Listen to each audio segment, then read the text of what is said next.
Venez vous relooker chez Luminel. Salon de beauté Luminel vous présente le journal. Luminel, osez être la plus belle.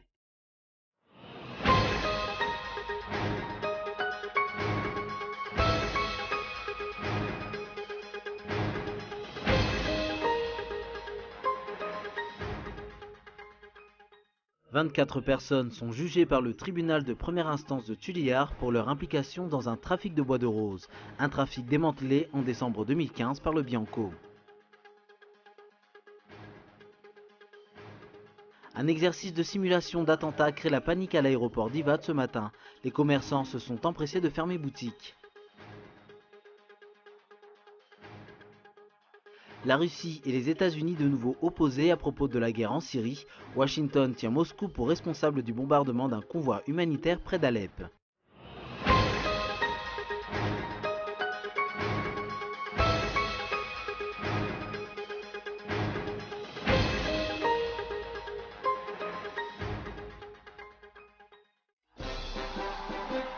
Mitsanganary malagasy miara-dia amin'ny MMF malagasy mivondrona ho an'ny fanorenana ifotony. Mitsanganary malagasy dia manasantsika rehetra tsy hakanavaka hanatrika ny fiaonam-be ny asabotsy 4 septambra 2024 ao amin'ny kianja amin'ny tafon'ny Mahamasina. Misokatra amin'ny 2 oratoandro ny vavahady. Mitsanganary malagasy. Mitsanganary malagasy. Ho azadino aza ny fiaonam-be ny asabotsy 4 septambra ao amin'ny kianja amin'ny tafon'ny Mahamasina. Misokatra amin'ny 2 oratoandro ny vavahady. Mitsanganary malagasy. Mitsanganary malagasy.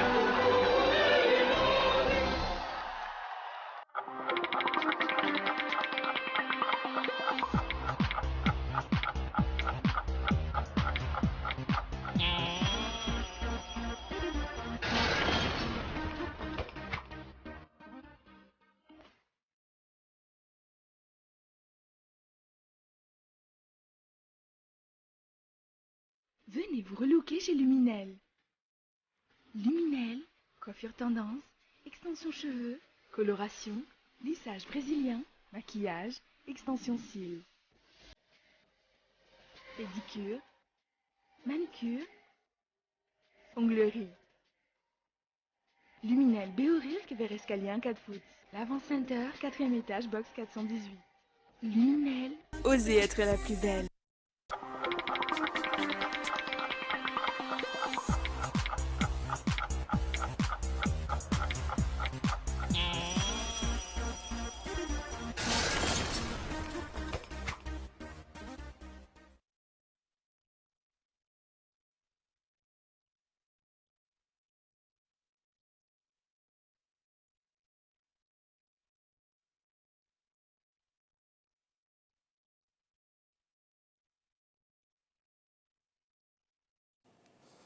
Bonsoir à toutes et à tous et merci de votre fidélité au journal en version française de Cool TV.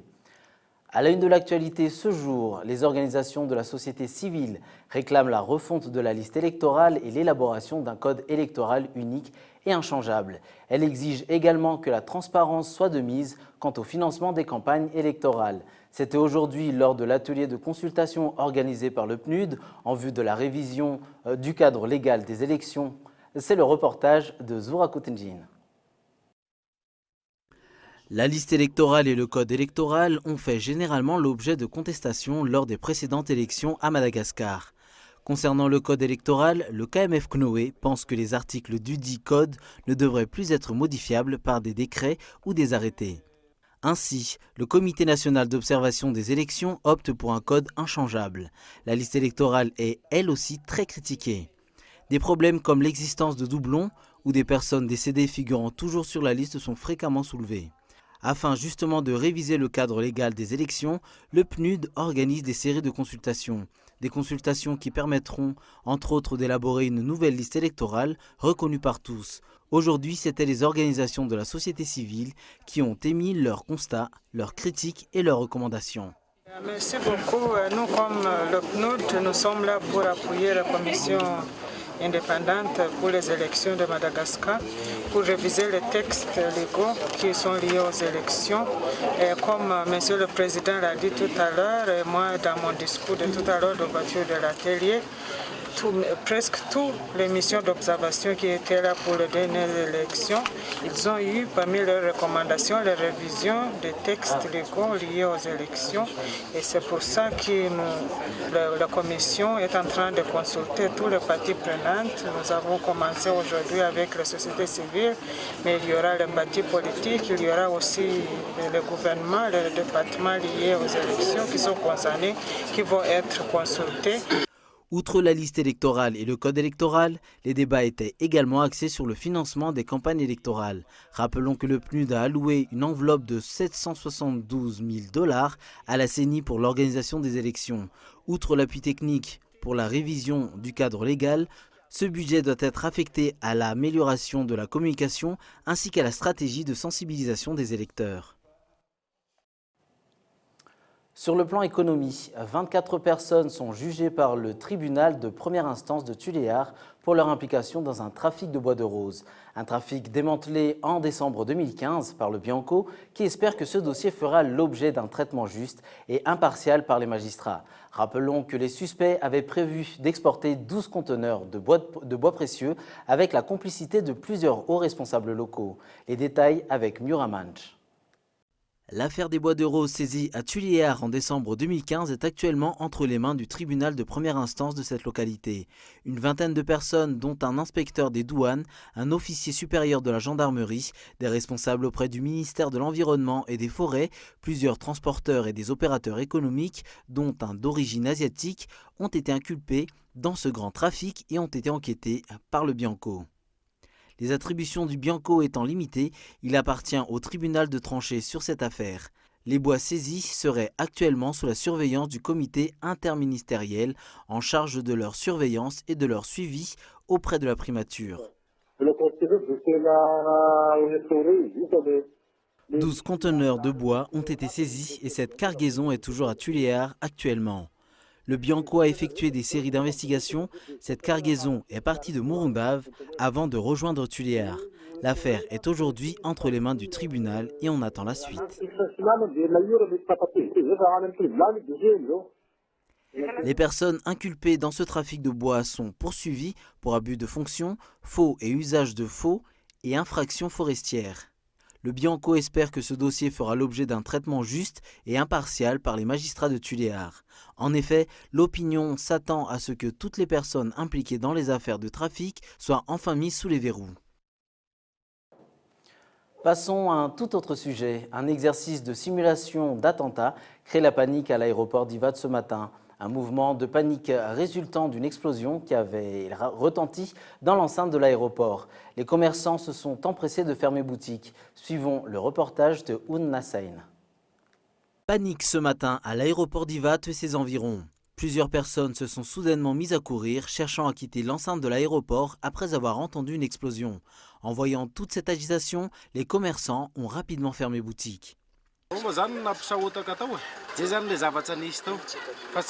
Nous ne savons pas exactement ce qui a généré l'explosion, mais nous avons vu des personnes qui s'empressaient de quitter l'aéroport.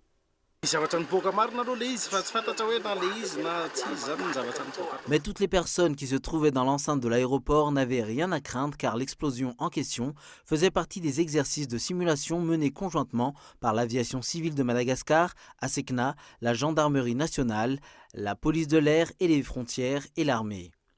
Des manœuvres qui s'inscrivent dans la lutte contre d'éventuels attentats à l'approche du sommet de la francophonie. Les entités travaillant au sein de l'aéroport regroupant la gendarmerie, le PAF, la douane et le CPC ont effectué des exercices avec des formateurs internationaux. Il s'agit d'un exercice d'alerte au bagage suspect. Le bagage a été neutralisé.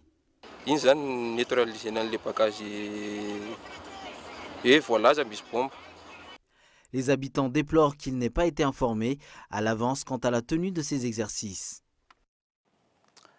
Toujours sur le plan social, le nombre des personnes atteintes de la maladie d'Alzheimer est en hausse ces dernières années à Madagascar. Une maladie qui touche aussi les jeunes de nos jours.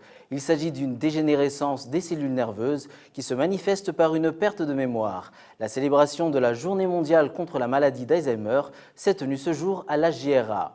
Des séries de consultations dont des tests de mémoire et des vérifications des tensions artérielles ont été effectuées. En effet, plus la tension artérielle augmente, plus la destruction des cellules au niveau du cerveau est accentuée et cela renforce la maladie d'Alzheimer. Notons jusqu'ici, aucune donnée est disponible quant au nombre exact des personnes atteintes de cette maladie. Dans le pays par rapport à la maladie d'Alzheimer, et je dirais assez alarmante. Alarmante parce que déjà on n'a pas encore de chiffres alors qu'on sent que c'est une maladie qui a tendance à prendre beaucoup de place chez les personnes âgées notamment, quoique la maladie d'Alzheimer atteint de plus en plus aussi des plus jeunes, la quarantaine on va dire. Et le souci c'est que depuis le 19 juin, lorsque nous avons fait la marche solidaire en faveur des familles, des aidants familiaux de malades d'Alzheimer. Nous avons eu en moyenne 110 demandes jusqu'à fin août 2016 donc, pour des demandes de renseignements par rapport à la maladie d'Alzheimer, par rapport à l'ONG. Et nous supposons donc que ces personnes sont concernées indirectement ou non par cette maladie. Cela traduit donc une tendance à la hausse des personnes concernées par la maladie d'Alzheimer, même si malheureusement nous n'avons pas encore de chiffres précis. L'Union européenne consacre 8 millions d'euros pour aider Madagascar à faire face au changement climatique. Madagascar fait en effet partie des pays les plus vulnérables au changement climatique lié au réchauffement. Le changement climatique qui chamboule les cycles culturaux et qui fait ainsi souffrir les agriculteurs.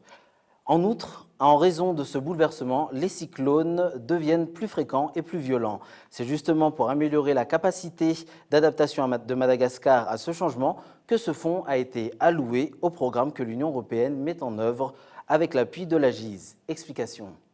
Madagascar a un impact direct et un impact très important.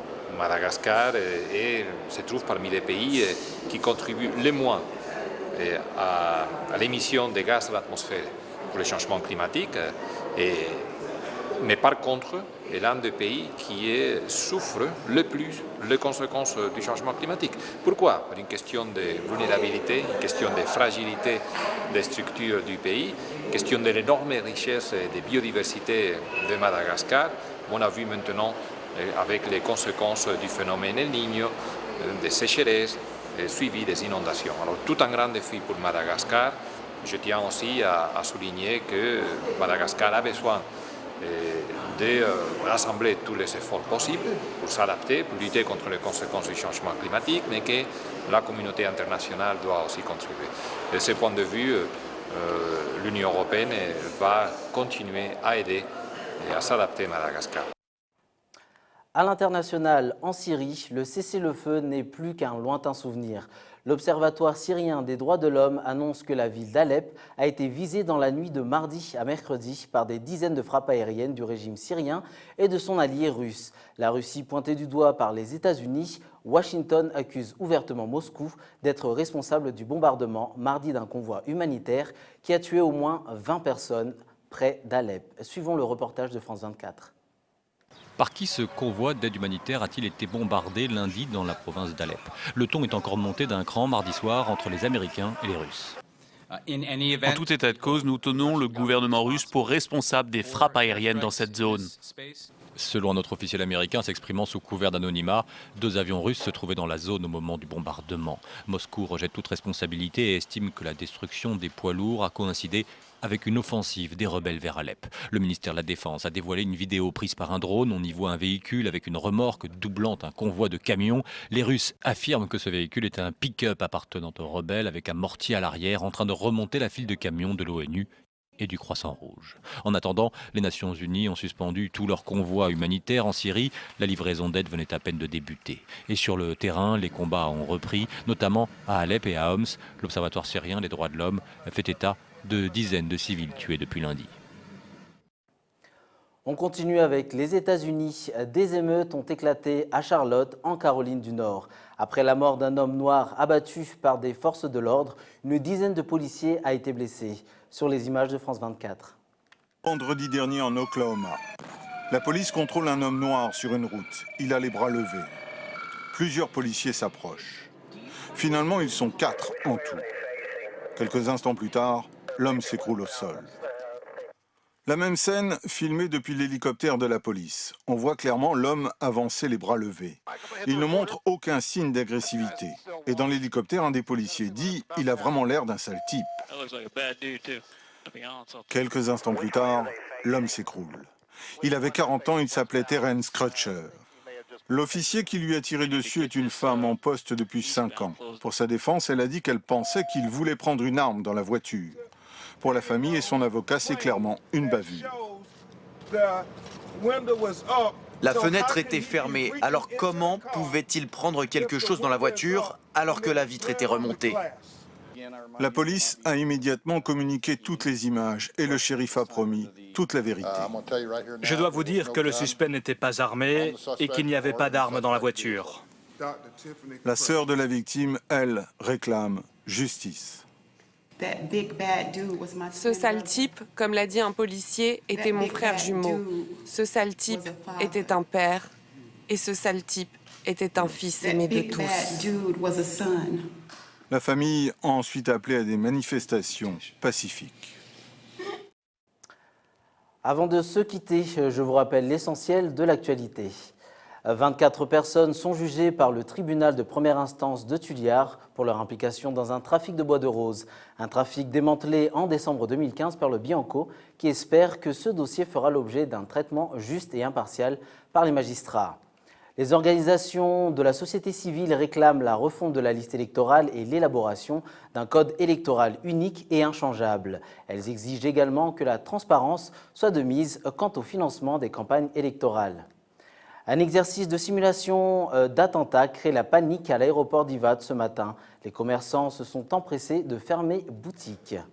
Et en Syrie, le cessez-le-feu n'est plus qu'un lointain souvenir. La Russie, pointée du doigt par les États-Unis, Washington accuse ouvertement Moscou d'être responsable du bombardement mardi d'un convoi humanitaire qui a tué au moins 20 personnes près d'Alep.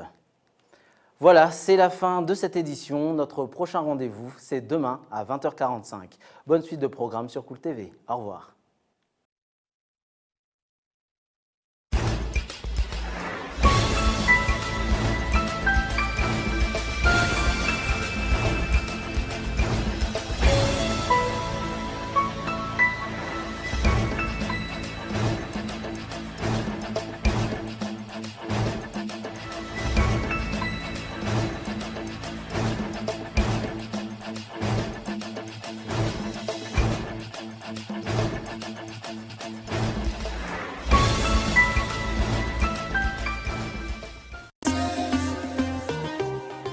Venez vous relooker chez Luminel. Le journal vous a été présenté par Salon de beauté Luminel. Luminel, osez être la plus belle.